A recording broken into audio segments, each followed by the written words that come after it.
The document sitting on the desk was not a marriage certificate. It was a clause buried inside a 7-page studio agreement. A single paragraph that gave Universal Pictures the power to manufacture the romantic life of one of the most famous men in America. Rock Hudson did not choose his wife. His studio made that choice for him. To understand what happened to Rock Hudson, and to dozens of other stars like him, you have to look at what a studio contract actually represented. These were not conventional employment agreements. They were documents of total jurisdiction over a star's name, appearance, and public statements. Option clauses allowed studios to renew or discard a contract every single year. If you refused an assignment, gained weight, or were photographed with the wrong person, the studio simply wouldn't renew your option. The career you spent years building would be over. Inside these contracts sat the morality clause. The standard language required talent to conduct themselves with due regard to public conventions and morals at all times. That phrase sounds like a vague ethical aspiration.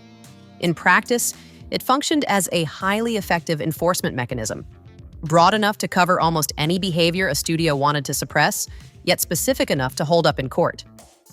During this era, homosexuality was illegal in most states. A gay star was, by the very definition of the law, a morality clause violation waiting to happen. The studio did not need a court order. The mere threat of invoking the clause was enough to ensure total compliance. You managed your image on the studio's terms, or they terminated your contract and quietly ensured you never worked again. The Hays Code, which was strictly enforced starting in 1934, reinforced this pressure at an institutional level. By banning the depiction of homosexuality on screen and categorizing it as sexual perversion, the code signaled to every studio that queerness was a massive liability. This applied both to the stories they told and the people they hired to tell them. This is where the fixer machinery entered the picture. Metro-Goldwyn-Mayer, MGM, employed men like Eddie Mannix and Howard Strickling to operate in the space between what the contracts mandated and what actually happened. Strickling planted favorable stories in the trade press. Mannix handled the harder problems behind the scenes. They were the enforcement arm of the morality clause. And the studio used that authority to engineer and maintain a star's image under the constant threat of professional destruction. Rock Hudson's case remains the most thoroughly documented example of how this machinery functioned. By 1955, Universal executives realized that rumors about Hudson's sexuality were moving through the trade press. His agent, Henry Wilson, decided to act before the gossip could solidify. Wilson arranged a marriage between Hudson and his own secretary, Phyllis Gates. The studio financed the courtship, planted stories of a whirlwind romance, and staged the formal announcement. Within months, the two were at the altar. Gates later claimed she had no idea the marriage was a professional arrangement. Others close to the situation suggested she knew exactly what she was signing up for. Regardless, the outcome was what the studio wanted. The rumors died down, and Hudson's career accelerated into its most successful period. Universal never had to invoke the morality clause because the threat alone had already done the work. Barbara Stanwyck and Robert Taylor followed the same logic with a slight variation. Both were subjects of persistent rumors, Stanwyck linked to women, Taylor linked to men. Metro-Goldwyn-Mayer's MGM Louis B. Mayer solved both problems at once by marrying the two stars to each other. Each actor's presence neutralized the rumors surrounding the other. The marriage lasted 12 years, produced no children, and colleagues described it as a cold professional performance. Mayer never asked if the arrangement suited either of them. His only concern was whether it protected the studio's investment. Janet Gaynor and the costume designer Adrian represent a reciprocal version of this arrangement.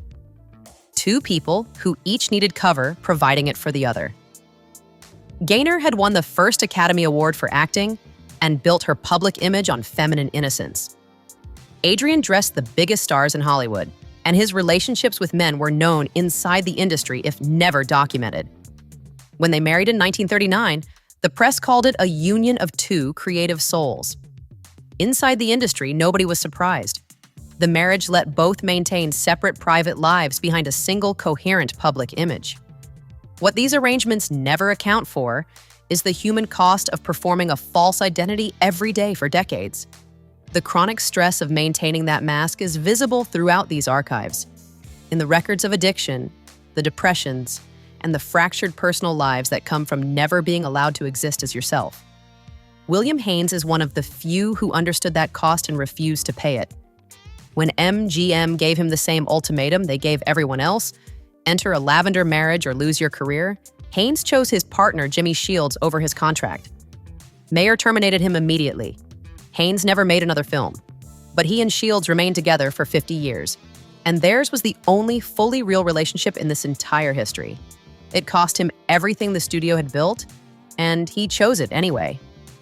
If this kind of forensic investigation into the mechanics of the studio system is why you're watching, consider subscribing to the channel. We have much more of this archival research to share in the coming weeks. In July of 1985, Rock Hudson became the first major Hollywood star to publicly announce an AIDS diagnosis. The persona Universal had spent decades building. The romantic lead, the husband, the symbol of traditional masculinity, collapsed the moment that press statement was released. Hudson passed away that October at the age of 59. The arc of his life is a grim document of what the studio system actually produced. Behind the legal language of his contract was a man who spent his best years terrified that a single photograph or a stray conversation would end his livelihood. That fear wasn't a side effect of his fame. It was the condition under which his career was allowed to operate at all. That toll appears in nearly every case from this era. We see it in Montgomery Clift and Anthony Perkins, and especially in Judy Garland, whose studio-managed existence dictated her sleep, her diet, and her physical chemistry. The addiction and depression visible across these archives were not personal failures. They were the predictable results of a system that demanded total self-suppression as a condition of employment. The morality clause was never about protecting public morality. Its purpose was to protect studio revenue by defining acceptable behavior as whatever preserved the value of the asset at the box office. Homosexuality was treated as a contract violation, not because it was harmful, but because the studios believed it was unmarketable. The clause existed to safeguard the investment. The person inside that investment was always a secondary concern. After losing his career in 1933, Haines and Shields lived openly together until Shields passed away in 1974. Haines followed him a year later. They are buried together. Every actor who signed those contracts and followed the rules avoided professional destruction. But none of them ever got what Haines had. The logic that governed those contracts did not disappear when the studio system broke apart. The legal instruments simply migrated. The modern non-disclosure agreement operates on the same principle as the old morality clause. It does not prohibit behavior. It prohibits the disclosure of behavior. A performer who signs an NDA is legally barred from discussing their working conditions, what they witnessed on set, or the terms used to manage their image. The mechanism is more refined than the tactics used in the 1940s, but the outcome is the same. The person is still legally bound to absorb whatever happens to them in silence. Image rights agreements have pushed this further.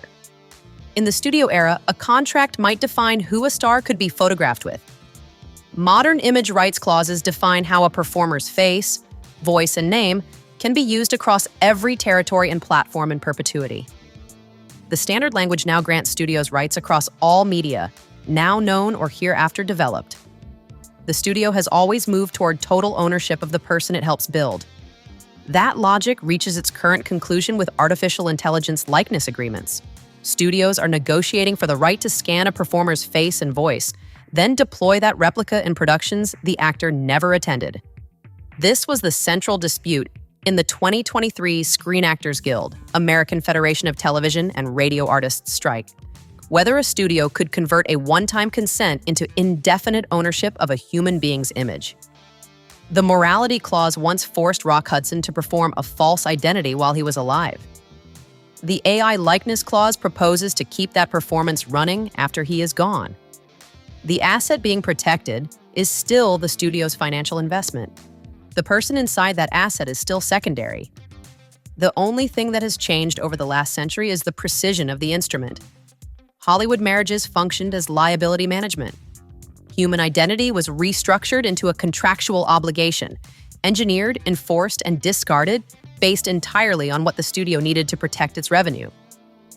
If you value this kind of forensic investigation into how the industry actually operated, consider subscribing to the channel. Our next case is already open.